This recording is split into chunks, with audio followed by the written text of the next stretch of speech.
Greetings 3D printing lovers. Welcome to this step-by-step tutorial on creating the Mandalorian helmet.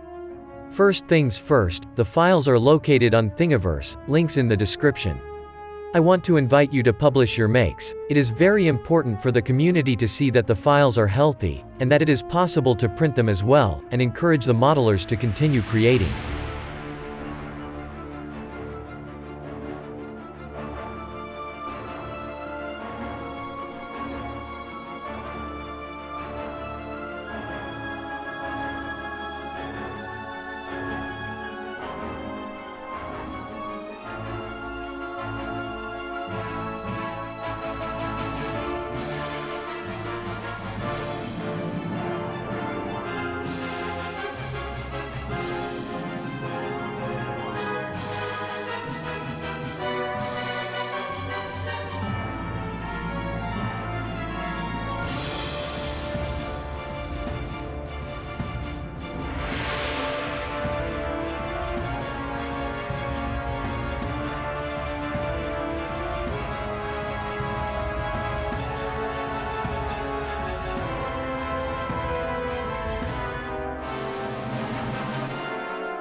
This version of the helmet was printed on the Anycubic Predator, which is a high-volume Delta printer and allows you to print helmets in one piece.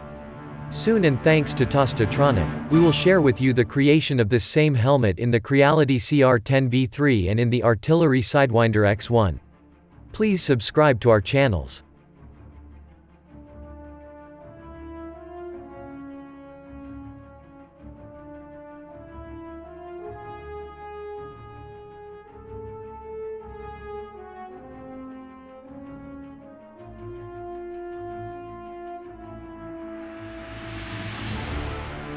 On screen, Ultimaker CURA version 4.7.1.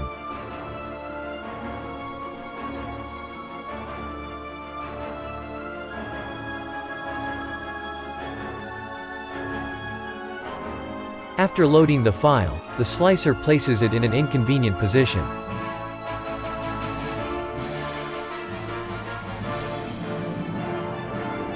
The easiest thing to do is to use the face to align to build plate feature. Once leveled, use center selected model function. That is displayed by right-clicking on the model.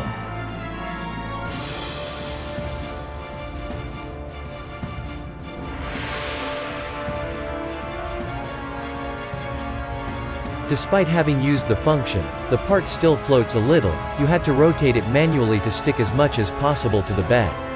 To rotate, uncheck the snap rotation function.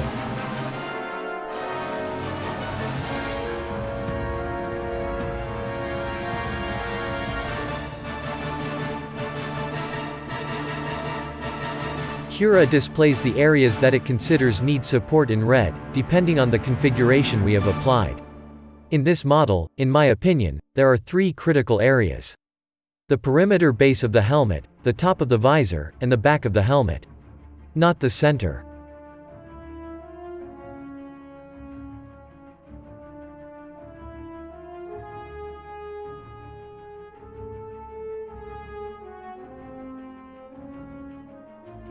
As you can see, I use the 60% overhang angle and the grid support pattern. Later we will analyze all the support parameters.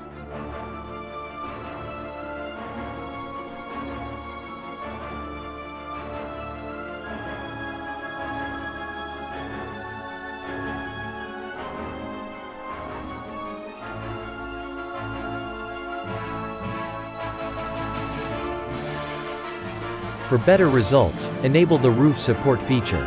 Here's a sample.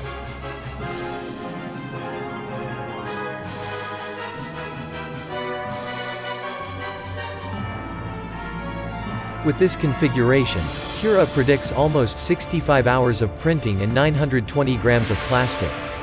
With favorable results on the supports of base of the helmet, the back, and the visor.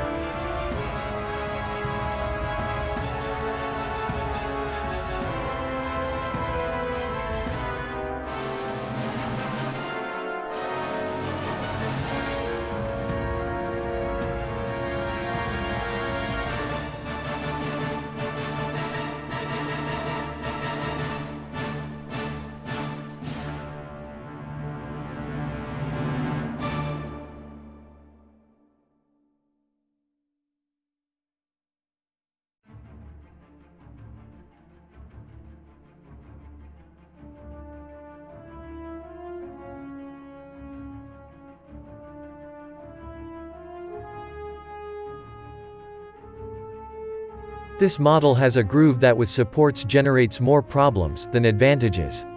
In these cases, I recommend using the support blocker so that you do not apply supports to that part of the model.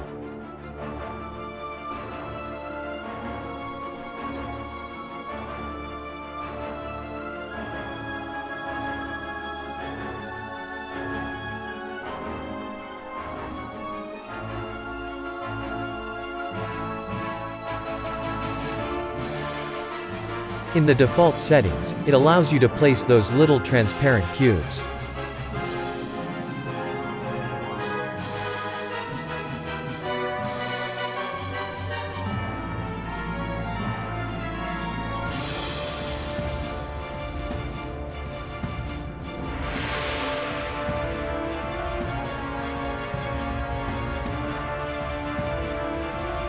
You can apply as many as necessary.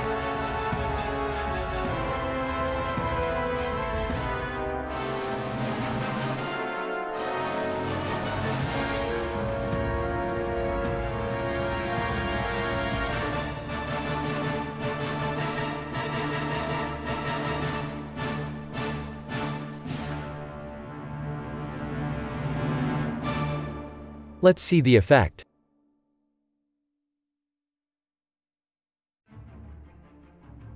Once processed, the CURA preview shows us that it will no longer place supports on that strip, but we're not done yet. Let's apply more to the missing region.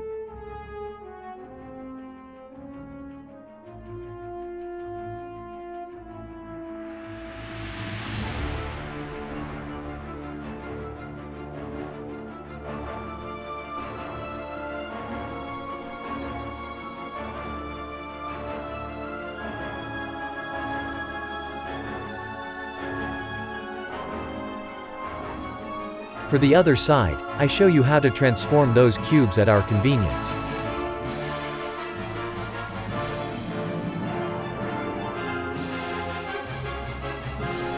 Obviously, I highly recommend using fewer cubes and better controlling the elements. As you can see, it is possible to modify the cubes, scale them, move them, rotate them, etc.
Let's process, and find that in both alternatives CURA eliminates the supports.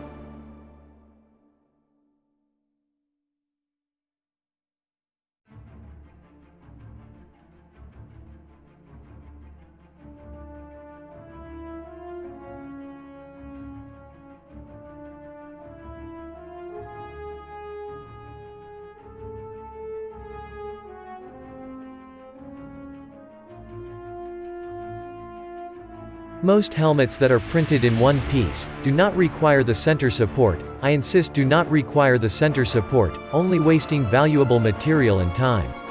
Now apply the support blocker on top, and scale the element.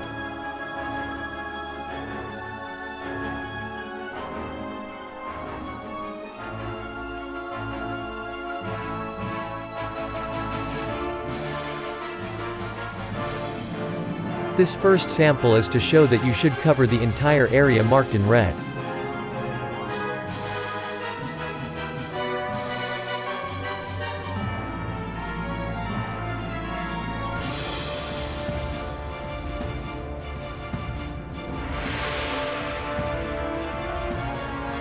As a result, we still see supports.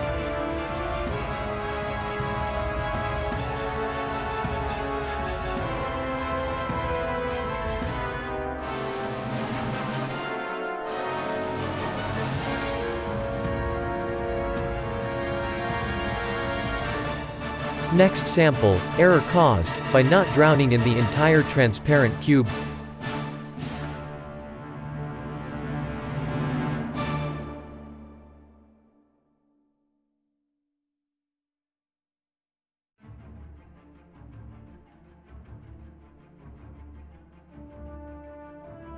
CURA interprets that we want to leave a tower in the center. It is not necessary either.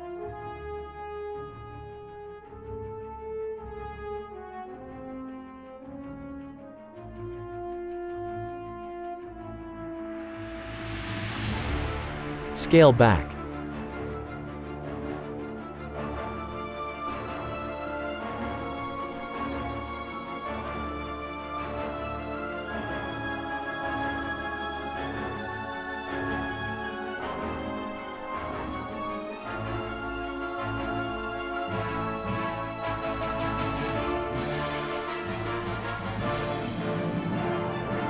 Process and save 19 hours of printing time, and approximately 270 grams of material. Don't forget to subscribe and give me a like.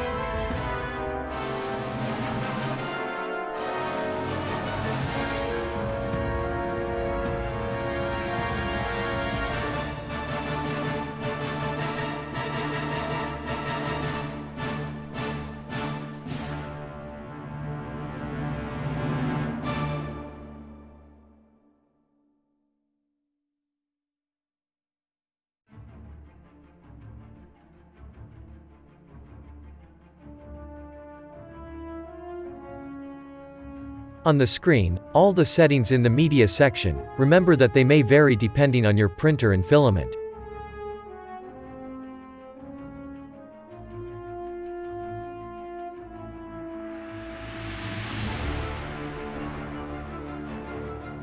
The end result in this image, very few material wasted on supports.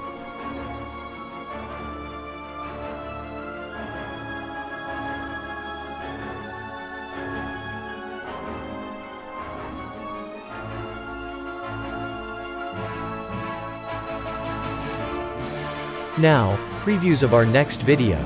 Yo soy DedoPoderoso. Hasta la vista.